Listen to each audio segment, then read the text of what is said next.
On a frigid December night in New York City, the city pulsed with energy.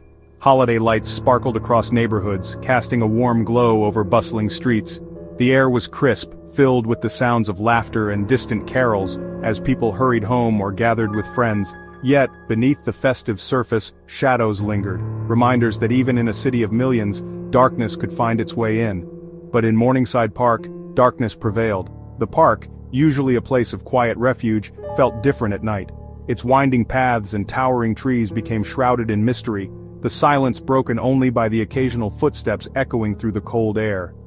Nestled between the academic halls of Columbia University and the vibrant streets of Harlem, Morningside Park was both beautiful and notorious. By day, it offered a shortcut for students and locals, a green oasis in the heart of Manhattan. But as night fell, it became a place many approached with caution, aware of its reputation and the stories whispered about what could happen after dark.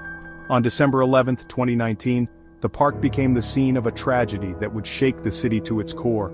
Sirens pierced the night as police and emergency vehicles rushed to the scene, their lights reflecting off the icy ground.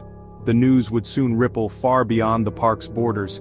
18-year-old Tessa Majors, a college freshman with dreams as bright as the city lights, was walking through the park that evening.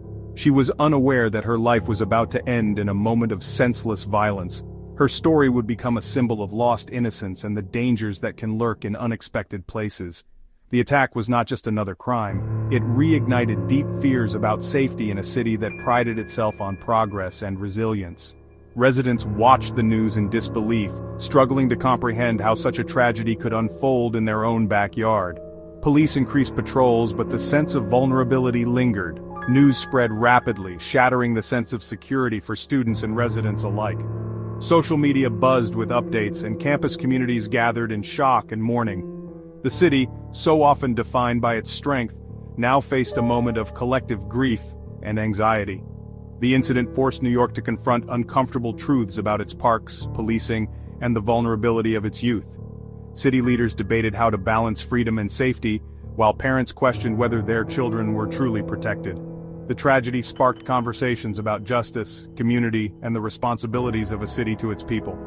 What happened that night was a collision of dreams and desperation, innocence and danger, with consequences that would haunt the city for years to come.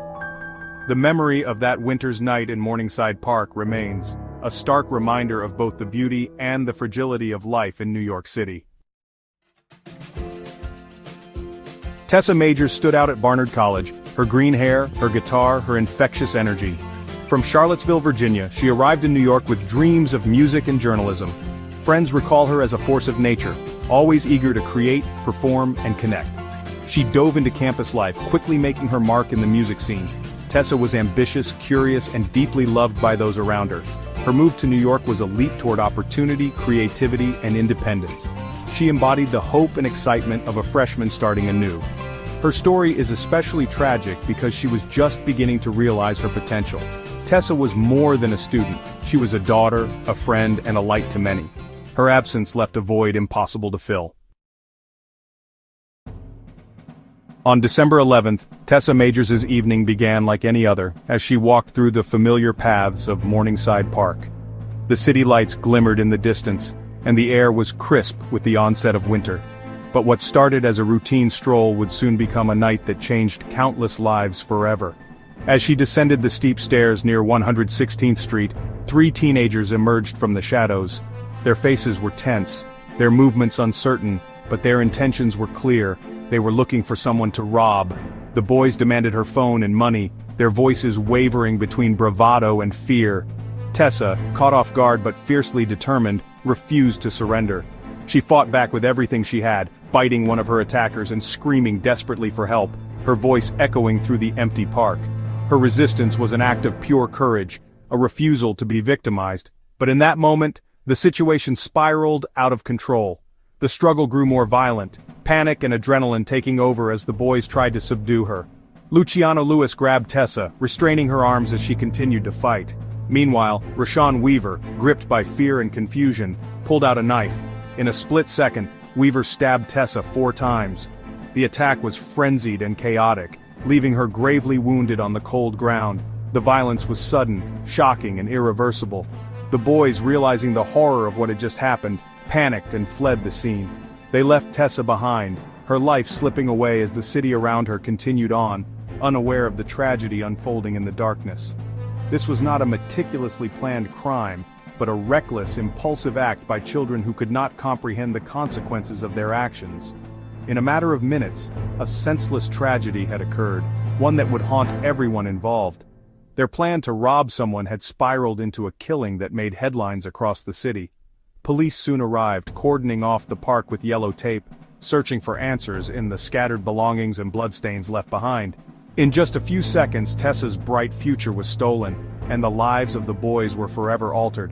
The choices made in that moment would ripple outward, affecting families, friends, and an entire community. The city was left in shock, struggling to comprehend how such young teens could be swept up in such violence. Vigils were held, and the community gathered to mourn, searching for meaning in the senseless loss. The tragedy exposed the devastating consequences of youthful recklessness and desperation, leaving a lasting scar on Morningside Park and on the hearts of all who heard Tessa's story. Despite her wounds, Tessa Majors fought to survive. She climbed the steep stone steps out of the park, bleeding and gasping for air.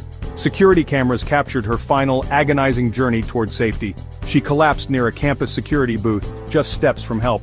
A guard found her and called 911, but it was too late. Paramedics rushed her to the hospital, but the knife had pierced her heart. Tessa was pronounced dead shortly after arrival. Her desperate climb became a haunting symbol of her strength and the tragedy of her loss. She was so close to safety, yet it slipped away. Her final moments left an indelible mark on all who heard her story. The city soon learned the attackers were not hardened criminals but middle schoolers from Harlem. Rashawn Weaver, Luciano Lewis, and a 13-year-old friend set out that night to rob someone, a misguided mission. Earlier attempts failed, but when they saw Tessa alone, they seized the opportunity. Weaver brought the knife. Lewis restrained Tessa. The youngest acted as lookout. Their actions were driven by peer pressure and a lack of understanding of the consequences. The revelation of their ages deepened the tragedy, raising questions about youth violence and systemic failures. The crime was not just about evil, but about lost youth and missed chances for intervention. The city was forced to confront the roots of such senseless acts. The NYPD launched an intense investigation, determined to find Tessa's killers. A break came when the 13-year-old suspect was picked up and confessed, implicating Weaver and Lewis. Police quickly apprehended Lewis, then Weaver, after a citywide manhunt. DNA evidence and surveillance footage confirmed their involvement. The suspect's youth shocked the community, making the crime even harder to process. The arrests brought relief, but also sorrow at the realization that the perpetrators were children. The case highlighted the urgency of addressing youth crime and its root causes. The city grappled with the reality that the threat had come from within its own neighborhoods. The investigation was swift, but the emotional aftermath lingered. New York was left to reckon with the faces of both victim and perpetrators. With the suspects in custody, the case moved to Manhattan's courts. Weaver and Lewis, both 14, were charged as adults. The 13-year-old was tried in family court. The proceedings were painful for Tessa's family, who endured graphic details and heartbreaking evidence. Lewis pleaded guilty and received 9 years to life. Weaver, who wielded the knife, got 14 years to life. The sentences reflected the gravity of the crime but offered little solace to Tessa's loved ones. The case reignited debate over how to handle violent crimes by minors. Some called for harsh punishment, others urged rehabilitation and reform. The tragedy became a flashpoint in national conversations about juvenile justice. There were no easy answers, only the reality of lives lost and futures destroyed. The courtroom brought legal closure, but not healing. The murder of Tessa Majors sent shockwaves through New York City, forcing residents and leaders alike to confront uncomfortable truths about safety, inequality, and the persistent issue of youth violence. The tragedy was not just a singular event. It became a mirror reflecting the city's deepest anxieties and unresolved tensions. Suddenly, questions that had lingered in the background about who is safe and where demanded urgent answers. Morningside Park, once a place of quiet beauty and community, was transformed overnight into a symbol of both vulnerability and resilience. The city responded with a surge in police patrols, new lighting, and the installation of security cameras, visible reminders of a community's attempt to reclaim its sense of safety. Yet these changes also sparked debate about the balance between security and freedom in public spaces. For students at Barnard and Columbia, the tragedy shattered the illusion of campus as a sanctuary. The sense of safety that once defined these institutions was replaced by anxiety and uncertainty.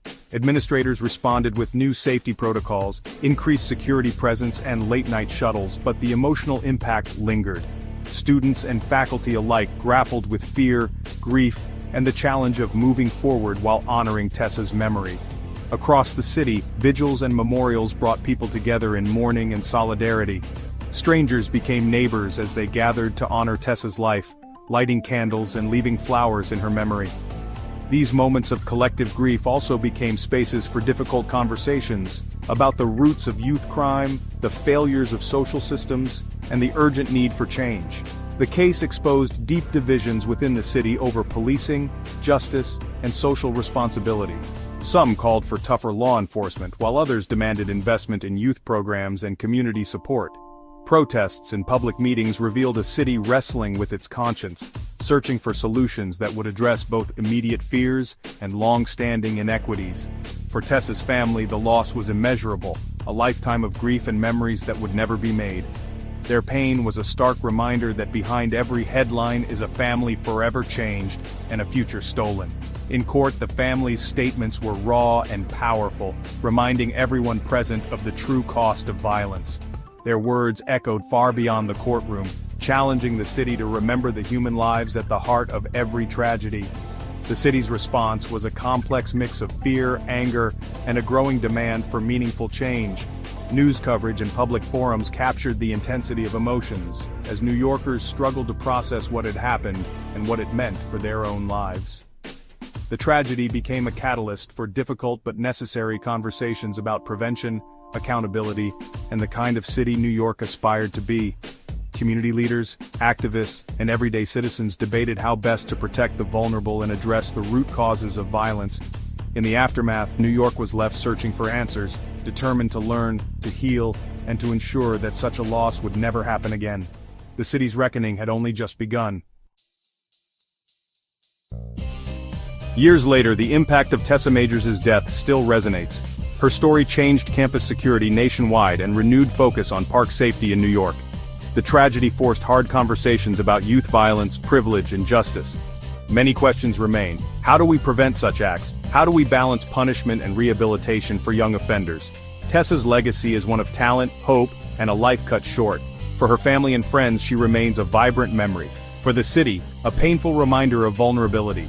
Her story is a call to remember the real people behind the headlines.